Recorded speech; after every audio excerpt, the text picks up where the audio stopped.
here today with Matin Mavaddat at Nationwide. Thank you for agreeing to talk to me, Matin. Thank you. Can I just say, what's your current role at Nationwide? Well, officially I'm called a senior technical specialist. Right. So my main responsibilities are around designing software after the solution has been actually agreed on, and mainly working on the integration architecture as well. Okay. So can you tell me a little bit about your background, how you came to be working at Nationwide? Sure. I did my bachelor's degree in computer science. Then I did a master's degree in software engineering, and then a PhD in computer science. Whilst I was doing my PhD, I was working for Pearson Education, but on a fixed-term contract. And after that, I started working for Nationwide. So I worked for Pearson for around 4 years, and I joined Nationwide around 1 year ago. Okay. How are you finding it so far? Very good. They're very supportive. Very good. Yeah. I'm told you're at the moment looking into sort of security matters. Can you tell us what's kind of keeping you up at night in the security area? Sure. Well, at the moment, I'm doing a master's degree in systems and software security with Oxford. Basically, and I'm kind of hoping that in the near future I'll start working as a security architect for Nationwide. Basically, I've been studying and kind of working in this field before as well. So for Pearson, I used to be a systems architect, and I've been responsible for the security aspect of things as well. And what I've found, interestingly, has been most of our problems in security are not actually technical problems, and they're more socio-technical. Okay. So they're more related to the organizational structure, or looking at the organization as a socio-technical, socio-cultural system. Security is a more a systemic problem rather than a very, very technical problem. Usually, unfortunately, there are many different thinking approaches. For instance, we have reductionist approaches and holistic approaches. And we've been taught in school and universities usually the reductionist approach, which is more analytical, logical thinking. And we're trying to solve most of our problems using those kind of tools that we've been taught and we've learned. The problem with reductionists, although reductionist approaches, the way that they try to solve a problem is by breaking the problem down. So you break the problem into sub-problems, and then the sub-problems into more granular problems, and then you try to solve those small problems, and hoping for the solution to those small problems to be able to integrate them, combine them, and have a solution to the actual main problem. Usually, the shortcoming of this approach is that we can't actually keep the integrity of the actual problem, or what we can call problem fidelity. So when we break the problem down, it changes.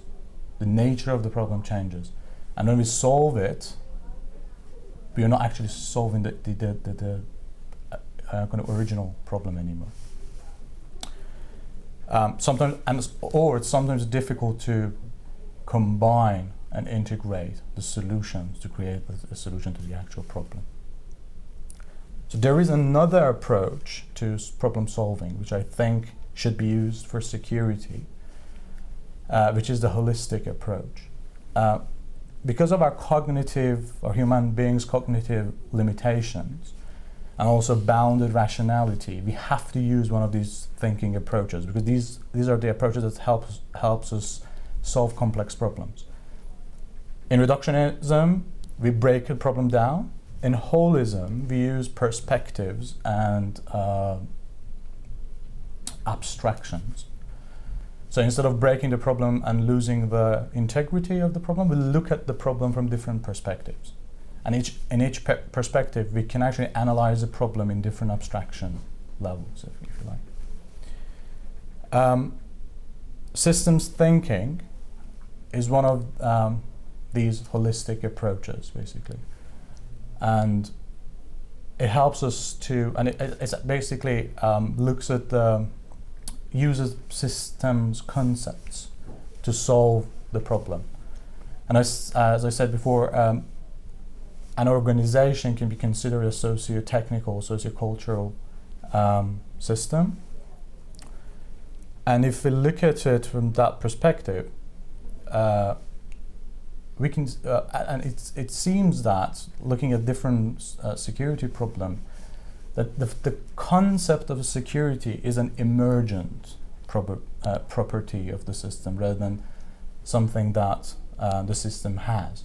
The difference between, so it's called type 2 properties. The difference between type 1 and type 2 properties is that the type 1 property is something that your system has, but type 2 are the things that are the product of the interaction of the parts of the system. So are the things that the system becomes, basically. And the system should always kind of the system needs to keep producing these kind of properties. Giving you an example, for instance, if we consider human beings as a system, love is a kind of type 2 property of us. Okay. And it can be there at one now, and it can go away in a second, because we need to kind of produce it. It's not the property of any of our parts. You cannot say love is hand's property or it's not like sweat, is it? Exactly. So that's the difference, basically. And security basic seems the same. That this is a kind of type 2 property of the system. The other important thing about looking at organizations as a social system is the boundary of systems. In a very mechanistic view, previously we thought that we can identify system boundaries by knowing the variables that we can control. So we would say our system is whatever we can control, and anything else is the environment, because we have no control over. And what we would do would kind of predict and prepare. So the only thing that we would do was predict what would happen in the environment and make sure that our system is prepared for it. So it's adaptable and all those kind of concepts. So are you modelling for different eventualities which could occur? Exactly, that's very true. So you need to, that's important. So the survival of the system is important. So we need to, how we model the system helps us to understand it better. Okay. So previously, that's how we used to model the system, and this was the boundary of the system, was where the control used to reside, if you like. Mm. Now it's changed, and we've understood that actually there is another layer, which is, so we have variables that we can control, and there are variables that we can influence, and those are even more important than the variables that we can control. And then there are variables that we can only appreciate, or we can only observe and just monitor. For instance, to give an example, previously we used to think that our customers are in the environment. So we are the organization, and the customers are the environment. We cannot control them. We can only predict their behavior. Mm. And then we would prepare our product based on the predictions. But now that has changed. We know that we can influence our customers. For instance, Apple was been a very good example of that. We didn't know that we need iPad. But they told us that we do. And now we've realized, oh, okay, yeah, we do need iPad. Everyone's got an iPad or tablet of some sort. So that's the way that it's changed. And And in security, the same approach actually should be followed. So we can't say, okay, our customers are kind of out, we can't control anything about them. So we have to be prepared for whatever action that they might take. But as you can see, nowadays, even financial services, they've started to think that way. For instance, by educating the customer about security. So we're talking to them about not kind of disclosing their PIN numbers, their account numbers, all those kind of things. And so that's very important to look at it from that perspective. So correctly modeling the system that we have is very important. The other important thing, systemic concept, is about the system purpose or purposeful systems. The interesting thing here is we can have access to a lot of data nowadays. We can even interpret the data and create information out of the data. We can hire knowledgeable people who know what to do with the data. And we can even have intelligent people who can tell us why we need kind of information or data.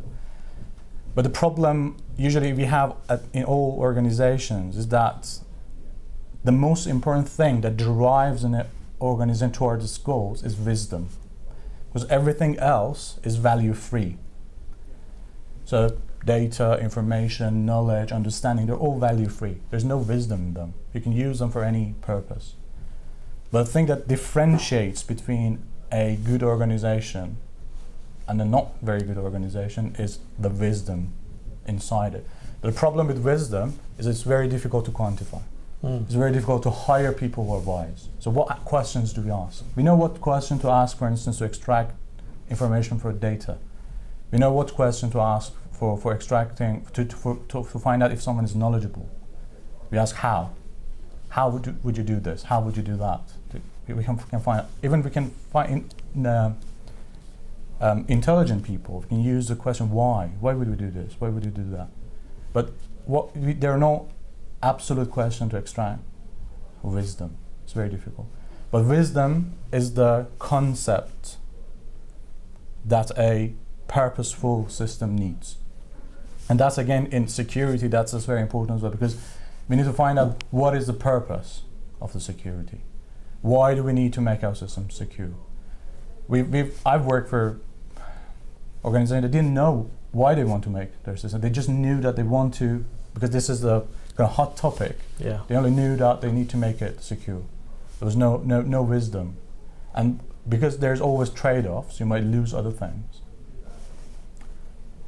Another very interesting concept for systemic concept is some counterintuitive characteristics of the system. For instance, one of the very interesting ones is that improving parts does not necessarily improve the whole system. I can give you some examples. Let's assume that we want to make the best car ever. We hire some engineers, very good ones, and we ask them to go and do research and find the best engine from one of the existing companies. Best gearbox, best body, best wheels, everything. What we will have eventually will not be a car. Although each part is the best, they don't fit together. Yeah. So the most important thing is actually the interaction of these parts. So we might have a car that its parts are not perfect, but overall is the best car. The same example for these all-star football teams. We have the best players of the world. They usually lose to very sadly amateur teams because they're good. The parts are perfect, but they don't know how to work together. So for the same concept for security, we cannot expect to have secure systems by only making sure that every part of the organization is secure, because eventually that does not actually lead necessarily to a very secure organization. I can give you an example. For instance, we might create a system. Okay, so let's talk about password policies. So we try to tighten the security of the system, one system, by introducing very kind of strict password policies. You have to change your password every 2 weeks. Your password should be this long. It should be this difficult. And we think that we're actually, making the whole system more secure. But what will eventually happen is that people cannot remember the password. So what would they do? They would write it down. They would, or they would, to create a new password, they would add a 1, 2, 3, 4, 6, or some sort of repetitive kind of pattern, which by itself is defeating the whole purpose. So we can see that all these concepts, systemic concepts, apply to security as well, and it's important to analyze them in that context. As I said before, one of the most important things, basically, to make sure that a system is secure, is to make sure that the interaction of its parts are secure. And to understand security, we need to in that organization level, I'd like to actually introduce two more concepts. One is, usually the security is the desirable states that we like our organization to be or to stay in, or desirable or correct states, basically. And we don't want the organization to be able to move from a correct state to an incorrect state. So the most important thing, after finding out the purpose of the system, is to find out what are the desirable states that we want our system to be in. And in order to be able to do that, we need to understand the structure of our organization. Unfortunately, part of my research, I'd done a lot of organizational structural analysis. And I found out, actually, most of the organizations nowadays, they're being structured and organized using Sloan's model, which is called a mindless system, and uses a reductionist approach to organizational structure design. So basically, the organization that have been designed are not actually based on this multi-minded socio-cultural kind of systems, that everyone in the organization is a kind of knowledge worker, and it's got choice and can make decisions and all these kind of things. But it's just like it should work like a machine. So we have divisions. We have corporate office and we have operations office. So we probably, if at best, we have just one brain, and the rest is the body. So they don't have choice. They just follow the instruction.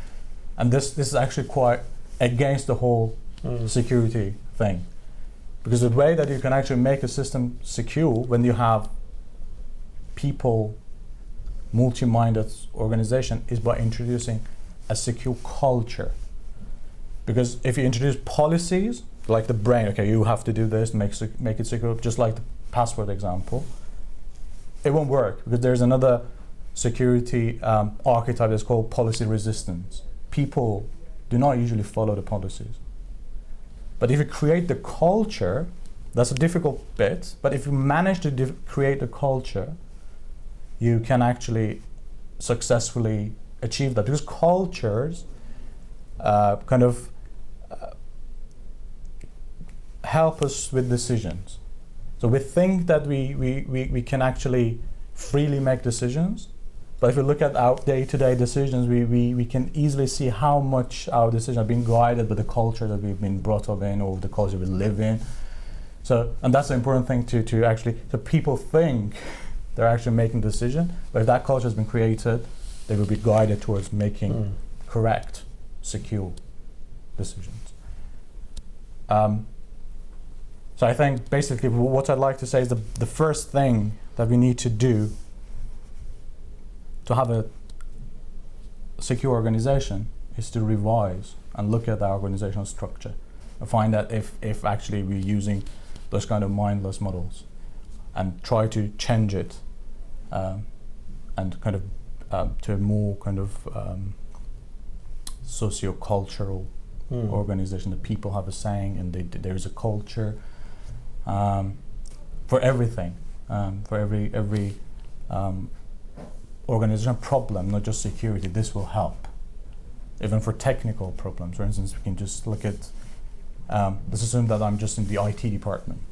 The problem that gets usually I receive is a very, very broken down infinite problem.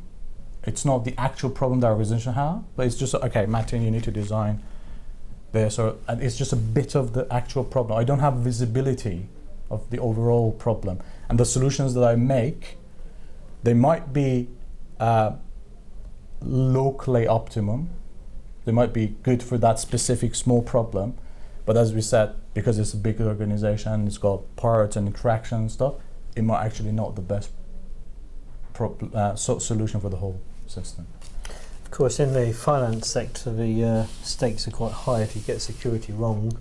I think it was Deloitte who recently did research questioning the public, and 73% said that they'd leave an organisation if they didn't think their data was safe and secure. Obviously, an organisation such as this one, which deals with people's money and keep things that they hold dear to their financial livelihoods. If they get it wrong, then there's big stakes. So, do you think the financial sector is kind of getting it moving in the right direction, or is it floundering a bit at the moment? Definitely, I think they are actually. That's very interesting, because I used to work in publishing for a while, and before that for education, and before that for actually health sector for a while. But I don't think any of them actually are getting this kind of systemic approach as well as financial sector. So I can see that happening in for instance, nationwide work. There are a lot of talks about these kind of things. I'm not saying that we've achieved or we're there, but at least it's been understood that we need to look at the problem from a different perspective. I spoke to a security expert from the Global Identity Foundation, or was it Forum, and he was saying that at the moment, with regards to cybercrime and hacking and stuff like that, the bad guys are winning and we're just about keeping up.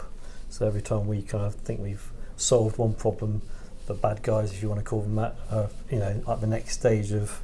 So there's always this ongoing battle. I mean, I think you're right with regards.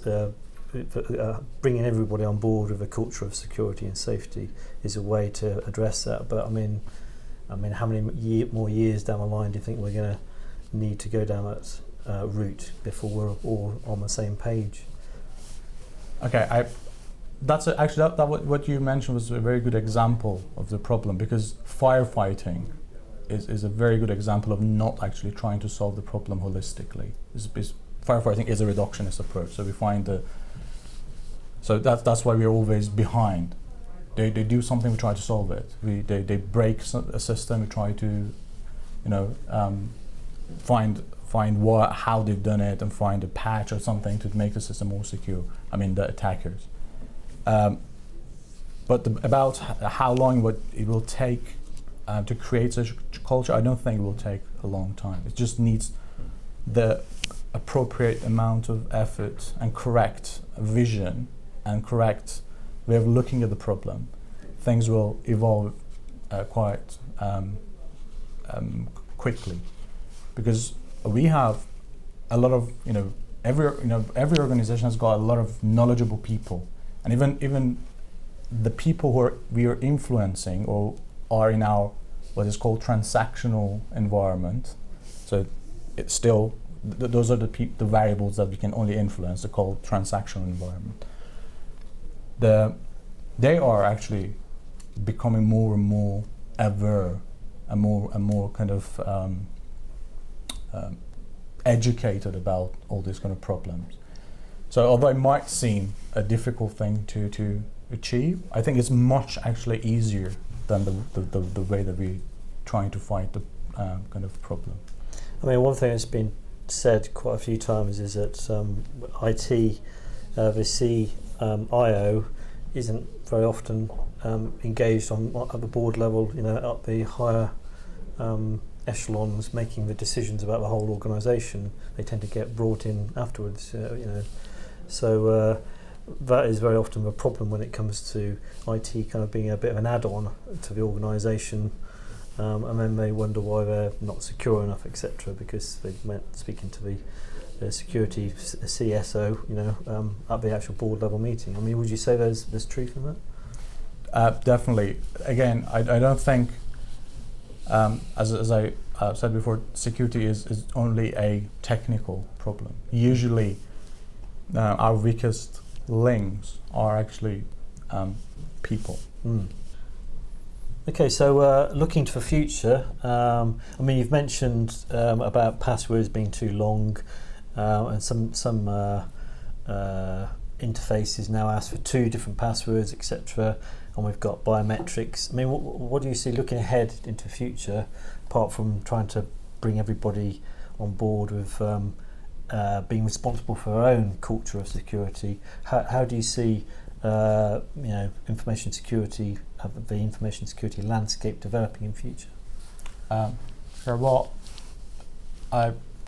there are a lot of technological advancements happening. We do have a lot of biometric identifiers like scanning retina and fingerprints. You still have a lot of problems with them, and they sometimes introduce some other problems as well. So in one instance, I've heard about a finger being cut off and used for the fingerprint. So although it's just, it tries to solve some other problems, it might introduce some extra more severe problems. That's again, so we need to look at the problem in a kind of holistic way. So usually the reason we've had that problem was that they hadn't actually thought of it in that way. Okay, so people might actually get that. If there is something very kind of important to someone, they're happy to kill you and use your retina, for instance. So it depends on where we want to use this kind of things and how we want to use it. So I still want to kind of emphasize that personally I think the most important thing to be done for the future of the security is to actually trying to look at it from a holistic perspective and using holistic approaches to analyzing organizational security kind of matters. Brilliant. Well, thank you very much for your time. Thank you. Very interesting. Thanks.